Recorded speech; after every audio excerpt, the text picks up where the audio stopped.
मित्रों, आज सुबह बारामती में एक विमान हादसे में महाराष्ट्र के डिप्टी सीएम अजीत पवार का निधन हो गया।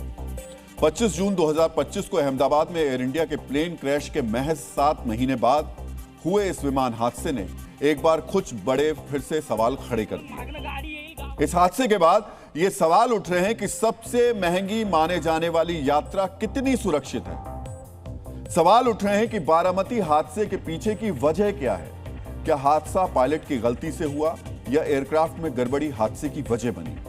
यह सवाल इसलिए बड़ा है क्योंकि देश में रोज 5 लाख लोग हवाई सफर करते हैं। यह संख्या लगातार बढ़ रही है। आज हम विस्तार से इस सवाल पर चर्चा करेंगे। जिस जगह पर अजीत पवार का विमान क्रैश हुआ उसे विमानों का शमशान क्यों कहा जाता है, इसका भी विश्लेषण करेंगे। विमान हादसे में अजीत पवार के निधन के बाद क्यों साजिश की आशंका जताई जा रही है, क्यों हादसे की सुप्रीम कोर्ट की निगरानी में जांच की मांग हो रही है, हम आपको बताएंगे। बारामती हादसे का महाराष्ट्र की राजनीति में क्या असर होगा, इसका भी विश्लेषण हम करेंगे। लेकिन सबसे पहले आपको विस्तार से जानना चाहिए कि आज बारामती में हुआ क्या।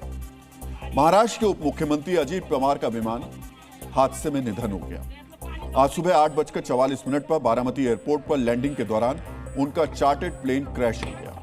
अजीत पवार सुबह 8:10 पर मुंबई से बारामती में एक जनसभा करने के लिए रवाना हुए थे। बारामती एयरपोर्ट पर हादसा क्यों और कैसे हुआ हम आपको बताएंगे, लेकिन एक पहली छोटी सी जानकारी आपके साथ शेयर कर लेते हैं।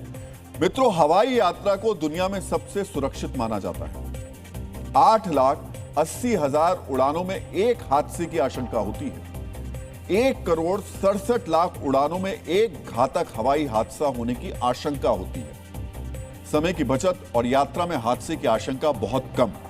फिर भारत में पिछले 7 महीने में ही दूसरी बार घातक हवाई हादसा क्यों हुआ, इस पर हम विस्तार से चर्चा करेंगे। पहले जानते हैं आज सुबह 8:44 पर बारामती में क्या हुआ था। हादसे के चंद सेकंड पहले का एक सीसीटीवी वीडियो सामने आया है, जिसे बहुत गौर से देखिए। वीडियो में दिखाई दे रहा है कि विमान हादसे से पहले हवा में ही टेढ़ा हो गया था, यानी एयरक्राफ्ट आउट ऑफ कंट्रोल हो गया था। लैंडिंग से पहले विमान पर पायलट्स का कंट्रोल नहीं रह गया था। एक बार हम आपको ये तस्वीर दिखाना चाहेंगे। ये देखिए, ये विमान आपको जाता हुआ नजर आ रहा है इस वक्त यहाँ पर, और ये विमान किस तरीके से ऐसे तिरछा हो गया है। फिर से एक बार इसको देखेंगे और उसके बाद ही ये क्रैश किया। एक बार फिर से इस विमान को देखिए, जब ये आ रहा था, ये देखिए, तो जब गिरते हुए ये इस तरीके से रहा, इसका मतलब इसके पायलट का कंट्रोल इसके ऊपर से हट चुका था। अब आपको हादसे के बाद की एक तस्वीर और देखनी चाहिए ताकि आप समझ सकें कि महज 600 मीटर का फासला कितना भारी पड़ गया। सिर्फ 600 मीटर का फासला। अब आप इस तस्वीर को भी ध्यान से देखिए। ये बारामती जो स्टेशन है उसकी ये एयर स्ट्रिप है और जो हवाई अड्डा है उसकी स्ट्रिप, और ये वो जगह है जहां पर ये विमान हादसा हुआ। इसके बीच की जो दूरी है, ये जो डिस्टेंस है, सिर्फ 600 मीटर है। अगर ये प्लेन सही तरीके से यहां तक आ जाता तो शायद आज कुछ और होता। शुरुआती रिपोर्ट्स के मुताबिक बारामती में आज सुबह कोहरे के कारण विजिबिलिटी कम थी। पायलट्स ने बारामती एयरपोर्ट के रनवे 11 पर लैंडिंग की कोशिश की। कोहरे के कारण उन्हें रनवे नहीं दिखाई दिया। दोनों पायलट्स ने प्लेन दोबारा ऊपर ले लिया। दूसरी बार विमान फिर रनवे की ओर आया। पायलट ने बताया कि अब उसको रनवे दिखाई दे रहा है। इसके बाद विमान को लैंडिंग की अनुमति दी गई। करीब 8:43 पर विमान का संपर्क टूट गया और विमान रनवे से पहले ही हादसे का शिकार हो गया। मित्रों, हादसा कहां हुआ है, वहां स्थिति क्या थी, इसे समझने के लिए आपको बारामती की हवाई पट्टी से हमारी ये रिपोर्ट ध्यान से देखनी चाहिए।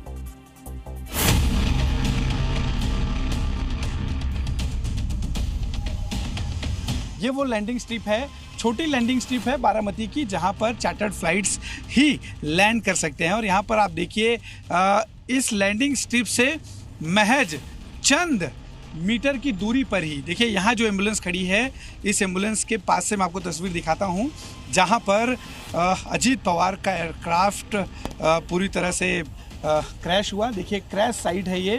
फॉग होने की वजह से एयरक्राफ्ट में जो पायलट है वो सही जजमेंट नहीं ले पाए और एयर स्ट्रिप से ठीक नीचे का जो हिस्सा है वहाँ पर ये एयरक्राफ्ट क्रैश लैंडिंग हो गया। आपको बता दें कि उस वक्त 5 लोग थे, 2 पायलट, एक महिला जो है अटेंडेंट थी। इसके अलावा अजीत पवार और उनके सुरक्षाकर्मी जो है अंदर मौजूद थे। देखिए एयरक्राफ्ट का बहुत सा हिस्सा वो जो है आप देखिए उड़ा हुआ है, अलग अलग जगहों पे जाके गिरा है। आपको यहाँ से समझाने की कोशिश करता हूँ। सनी यहाँ से दिखाइए आप। देखिए इस दिशा से एयरक्राफ्ट पहले लैंडिंग करने की कोशिश करता है और लैंडिंग पूरी तरह से विफल हो जाती है, और फिर ये जो हिस्सा आप देख रहे हैं यहाँ पर एयरक्राफ्ट जो है अलाइन नहीं हो पाता। आगे जहाँ पे लैंडिंग की पॉइंट आप देख रहे हैं वहाँ से लैंडिंग करके आगे जाके इस एयरक्राफ्ट को स्लो होना था, लेकिन ये एयरक्राफ्ट उस वक्त लैंडिंग नहीं कर पाया और नतीजा ये हुआ कि दोबारा पूरे एयर स्ट्रिप्स को अलाइन नहीं हो पाने की वजह से आगे से फिर से एयरक्राफ्ट घूम के आता है। ये जो पूरा चक्कर राउंड मारता है एयरक्राफ्ट, उसी दौरान जो जगह हम दिखा रहे थे वहाँ पर जो है ये हादसा होता है।